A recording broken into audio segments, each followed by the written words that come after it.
بسم اللہ الرحمن الرحیم اللہم صلی علی سیدنا محمد وعلی آل سیدنا محمد وبارک وسلم۔ ناظرین و سامعین، پچھلی نشست میں ہم نے حضرت حلیمہ سعدیہ رضی اللہ تعالی عنہ کی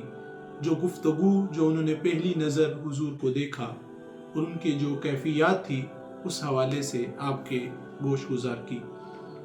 اب جب وہ لے کر حضور کو اپنی قیامگاہ کی طرف آئیں مکہ میں ہی، تو پھر وہ برکتیں تو شروع ہو گئی، معاملات تو ان کے سنورنے شروع ہو گئے۔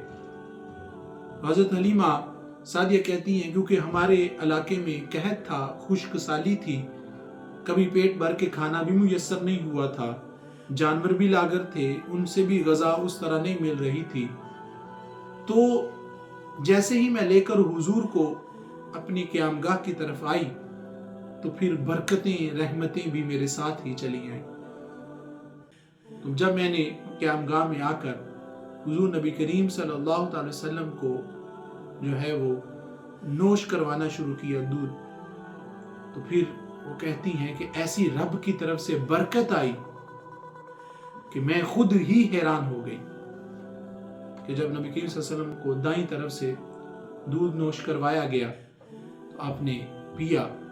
تو میں کہتی ہیں میں نے ارادہ کیا کہ اب بائیں طرف سے بھی حضور کو پلاؤں، لیکن حضور نے اپنا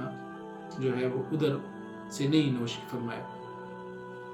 تو کیونکہ وہ کہتی میرا دوسرا بیٹا بھی تھا، بچہ بھی تھا، تو وہ بھی کبھی اس نے بھی پیٹ بھر کر دودھ نہیں پیا تھا کیونکہ خشک سالی تھی، کھانے کے لیے کچھ نہیں تھا۔ تو وہ پہلی رات تھی کہ جب میرا بیٹا بھی جو ہے وہ سیراب ہو کر اس نے بھی دودھ پیا۔ کہتے یہ تو کیفیت میرے ساتھ ہوئی۔ تو پھر وہ جو ہماری اونٹنی لاغر کمزور تھی، جس کے تھنوں میں دودھ نہیں تھا، کہتے جب میرا خامد نے اس کی طرف گیا تو اس میں بھی ایسے تھا کہ کیا اس کے کرم کے کہنے،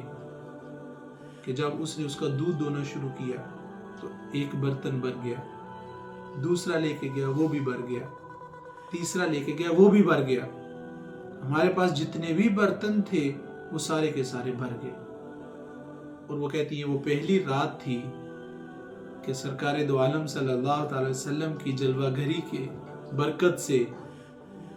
میں اور میرے خامد نے بھی اور میرے بچے نے بھی جو ہے وہ پیٹ بھر کر جو ہے وہ کھایا بھی اور پیا بھی، اور پوری رات سکون سے سوئے۔ تو اس سے بھی مجھے اندازہ ہو گیا کہ یہ نومولود جو ہے وہ کوئی عام نہیں ہے۔ کچھ باتیں سیدہ آمینہ سلام اللہ علیہا نے بھی حضرت حلیمہ سعدیہ کو بتائی تھی کہ وقت ولادت اور جس طرح کے جو معاملات ہوئے، تو حضرت حلیمہ سعدیہ کہتی ہیں میں بڑی خوشی کے ساتھ اجازت لے کر جو ہے وہ پھر واپس پلٹی اور پھر پہلے خانہ کعبہ کا طواف کیا۔ اس میں بھی تفصیل طلب باتیں ہیں، بڑے معجزات ہیں۔ مگر جب پھر ہم لے کر واپس چلے تو اب حلیمہ کی تو کائنات ہی بدل گئی، رنگ ڈھنگ انداز ہی بدل گئے، معاملات ہی بدل گئے۔ تو کہتے ہیں کہ پھر ان خود بیان کرتی ہیں کہ جہاں جہاں سے میری سواری گزرتی وہاں پر سبزہ اگاتا۔ یہ برکتیں دیکھیں، اور جس پتھر کے پاس سے گزرے وہ آپ صلی اللہ تعالی علیہ وسلم کو سلام پیش کرتا، اور پھر جس درخت کے پاس سے گزرتے وہ درخت جھک کر اس کی ٹہنیاں حضور کی بارگاہ میں سلام پیش کرتی۔ اور اللہ تعالیٰ کی وسیع زمین میں ہماری زمین سے بڑھ کر کہیں بھی سبزہ نہیں تھا۔ اب جب واپس جا رہی ہیں تو وہ سواری جو لاغر تھی، کمزور تھی، جس کی ہڈیاں نکلی ہوئی تھی، جو چل نہیں سکتی تھی اور بار بار پیچھے رہ جاتی تھی قافلے والوں سے، اب تیز رفتار سواریاں بھی، اونٹنیاں بھی اس کا مقابلہ نہیں کر پا رہی۔ تو قافلے والے پوچھ رہے تھے حلیمہ کیا ہوا، کیا تیری سواری کو ہو گیا؟ کیا جہاں سے تو یہ بچہ لے کے آئی انہوں نے تیری سواری بھی بدل دی؟ تو حضرت حلیمہ سعدیہ کیا کہتی کہ نہیں، سواری بھی وہی ہے، حلیمہ بھی وہی ہے، سارا کچھ بھی وہی ہے، لیکن ہاں جو بدلا ہے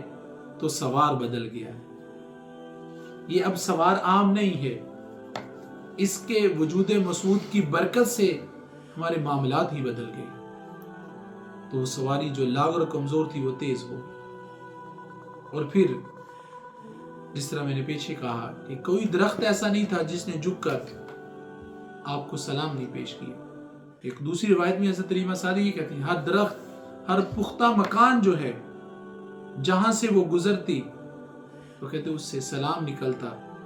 اور مجھے یہ الفاظ کہتا۔ یہ بھی حضرت حلیمہ سعدیہ کے الفاظ ہیں۔ اب بیان کرتی مجھے یہ الفاظ کہتا، کیا اے حلیمہ سعدیہ، آپ کو بشارت ہو اور آپ کو مبارک ہو کہ جس میں نے رسول اللہ کی ذات سے ایسے معجزات کا صدور دیکھا۔ تو کہتی میں حیران رہ گئی، یعنی انسان سوچ بھی نہیں سکتا کہ یہ درخت ہے جو بظاہر کلام نہیں کرتا،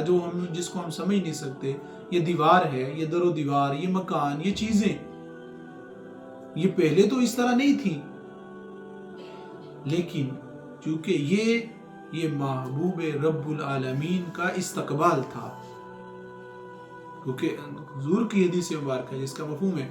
میں ساری کائنات کے لیے نبی بن کر آیا، تو پھر کائنات کی ہر چیز حضور کو پہچانتی۔ تو پھر عام یہ رواج ہے کہ جب مالک آتا ہے، کوئی کسی فرم میں کام کرتا ہے یا اس کا کوئی رہبر رہنما آتا ہے، تو پھر اس کے لیے عقیدت اور احترام کے لیے اٹھتا بھی ہے، جھکتا بھی ہے اور اس کی تعظیم بجا لاتا ہے۔ تو یہاں تو پھر محبوب کائنات تشریف لا رہے ہیں، ان کا گزر ہو رہا ہے، تو پھر جس راستے سے گزرتے جا رہے تھے وہ اس راستے کی جو چیزیں تھی، اس راستے کے جو لوازمات تھے، وہ پروٹوکول لگتا جا رہا تھا۔ وہ لوگ جو ہے وہ مخلوقات جو ہیں وہ ادب بجا لا رہی تھی۔ تو پھر آپ فرماتی ہیں کہ حضور نبی کریم صلی اللہ تعالی وسلم کے نور کے باعث سخت اندھیرے میں بھی میں دیکھنے کی قوت رکھتی تھی۔ اب وہ بجلی کا زمانہ تو نہیں تھا، چراغ جلائے جاتے تھے، تو جہاں پہلے ہی غربت ہو، قحط ہو، مفلسی ہو، تو وہاں پر یہ چیزیں تو نہیں پھر ہوتی، لیکن یہاں تو رب نے اپنا جو ہے وہ نور کا شاہکار جو ہے وہ عطا کیا، تو وہاں چراغوں کی پھر کیا حیثیت، کیا اوقات۔ کہتی ہیں کہ حضور کے نور سے، اور یہاں تک کہ ارد گرد میں بھی وہ نور پھیلتا اور روشنی کرتا، اور جب خاندان بنو سعد نے اس انوار و تجلیات کو دیکھا، اس نور کو دیکھا، اس روشنی کو دیکھا، تو پھر کیا کہا؟ تو انہوں نے کہا حلیمہ سعدیہ، یہ آب و تاب چمک رکھنے والا نور کیا ہے؟ ظاہر بات ہے کہ وہ پھر معاملات بدل گئے نا، حالات زندگی بدل گئی، طریقہ بدل گیا، کہ جہاں پہلے اندھیرے تھے وہاں اللہ کا نور آ گیا، کائنات تو منور ہونی تھی، اور ہوئی حلیمہ سعدیہ کے بھی باغ جاگ اٹھے۔ حضرت حلیمہ سعدیہ فرماتی ہیں کہ آپ کی برکت سے جو مجھے نصیب ہوئی، تو میرا دوسرا بچہ بھی سیر ہو کر دودھ پینا اس کو نصیب ہوا، اور جب وہ اونٹنی کو دھوتا، یعنی اس کے دودھ کو، تو پھر کیا تھا کہ وہ برتن بھر جاتے تھے۔ اور یہ کہتی ہیں کہ حضور نے جتنی مدت رضاعت تھی 2 سال، ہمیشہ دائیں طرف کا ہی دودھ نوش فرمایا، بائیں طرف کا دودھ نوش نہیں فرمایا، وہ چھوڑ دیتے، یعنی اپنے دوسرے بھائی کا حصہ۔ تو حضرت حلیمہ سعدیہ کہتی ہیں کہ یہ حضور نبی کریم صلی اللہ علیہ وسلم کی معجزات جو ان کے گھر رونما ہوئے۔ اور آگے وہ بیان کرتی ہیں کہ ایک دن وہ اپنے صحن میں لے کر حضور کو بیٹھی ہوئی ہیں۔ اب یہ دیکھیں کہ کس طرح یہ باتیں کڑی سے کڑی مل رہی ہے۔ کہتے بیٹھی ہوئی ہوں اتنے میں میری بکریاں چر کے آئیں، واپس پلٹ کے آئیں، بکریاں چرنے کے لیے جاتی تھی تو تمام بکریاں کہتی میرے پاس سے گزری، تو پھر کیا ہے، ان میں سے ایک آگے بڑھی اور آگے بڑھ کر اس نے اپنے آپ کے سر اقدس کو چوم لیا اور آپ کو سجدہ کیا، یعنی وہ بکری جو ہے اس نے آپ کے سر اقدس پر بوسہ لیا اور آپ صلی اللہ علیہ وسلم کو سجدہ کیا۔ تو اس سے کیا پتہ چلا، پہچانتے تھے تو کیا نا، جانتے تھے، اور یہ سمجھ بوجھ اور یہ جو بھی کچھ کروا رہا ہے کون؟ اللہ کی ذات، وہ خالق و مالک بتا رہا ہے کائنات والوں کو کہ یہ میرا محبوب اس کائنات میں جلوہ گر ہو گیا۔ حضرت حلیمہ سعدیہ فرماتی ہیں کہ پھر جس دن سے حضور آئے تو اس کے بعد گھر میں چراغ نہیں جلایا، تو حاجت نہیں رہتی تھی، کیونکہ آپ کے چہرے اقدس سے وہ نور کی شعائیں کرنیں نکلتی تھی جس سے پورا گھر منور ہو جاتا، اور فرماتی کہ جہاں کہیں اندھیرا ہوتا، ہم نے کوئی چیز تلاش کرنی ہوتی تو پھر اس جگہ اٹھا کر حضور کو لے جاتے، حضور کے نور سے وہ جگہ منور ہو جاتی اور ہم اپنی چیز کو جو ہے وہ تلاش کر لیتے، اور وہاں آپ کی برکت سے جو ہے وہ ہمیں چل پڑتے۔ حضرت حلیمہ سعدیہ کہتی ہیں کہ ایک دن حضرت خولہ نے مجھ سے پوچھا کہ تم ساری رات گھر میں چراغ جلائے رکھتی ہو جس سے تمہارے گھر میں روشنی رہتی ہے؟ میں نے کہا کہ خدا کی قسم، آگ نہیں جلاتی، چراغ نہیں روشن کرتی، بلکہ یہ روشنی نور مجسم کے نور کی ہے، یعنی حضور نبی کریم صلی اللہ علیہ وسلم کے نور کی روشنی۔ تو حضرت حلیمہ سعدیہ کہتی ہیں کہ پھر اور جب حضور پروان چڑھ رہے ہیں، آپ فرماتی ہیں کہ